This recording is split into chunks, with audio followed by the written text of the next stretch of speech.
জামুগুৰিহাটত অসমীয়া পিঠাপনাৰ সোৱাদ ল'লে ৰাজ্যপাল লক্ষ্মণ আচাৰ্যই।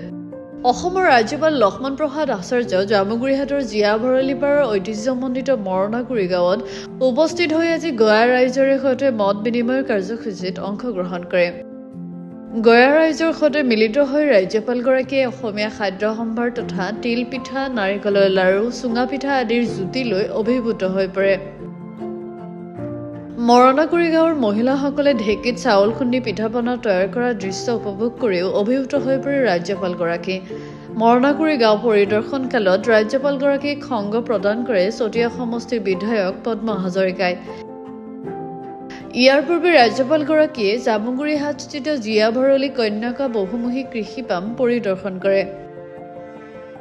आपने परिदर्शन किया, क्या कहना चाहेंगे? निश्चित रूप से मुझे आकर के बहुत खुशी हुई और मैं एक आते ही असम में अपनी ओर से एक लाइन दिया था कि गांव में गवर्नर गांव में जाएगा।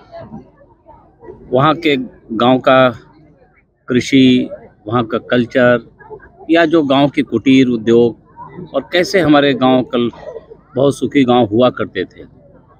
आदरणीय प्रधानमंत्री जी कहा करते हैं मुझे विकास भी चाहिए और विरासत को भी संरक्षित रखना है।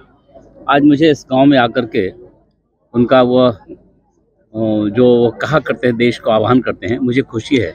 मेरे सुंदर असम राज्य के इस गांव में मुझे विकास भी दिखाई पड़ रहा है और मुझे विरासत भी दिखाई पड़ रहा है। हमारे संस्कृति जिसके कारण हम कभी इन कुटीर उद्योगों से हम एक समृद्ध भारत हुआ करते थे, फिर मेरा गांव उसी पुराने वैभव की ओर वापस आ रहा है। प्रसन्नता हुई। गांव के कल्चर, गांव की संस्कृति बहुत ही अनुकरणीय है।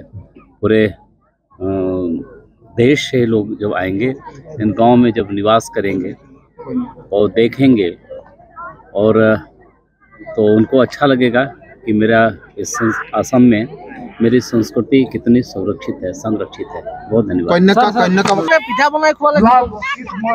ভাল লাগিলে ৰাজ্যপাল অহা দেখি আমাৰ মাননীয়, আৰু আমি নিজ হাতে পিঠা বনাই তেওঁক খুৱাব পাৰিছো।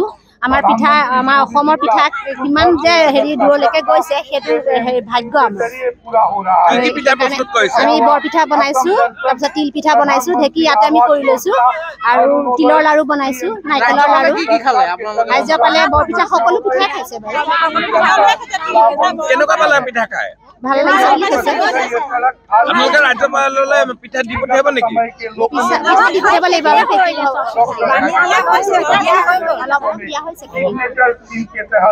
নদুৱাৰৰ পৰা প্ৰাণ শংকৰ ভূঞাৰ ৰিপৰ্ট, গ্লোবেল NE 24/7।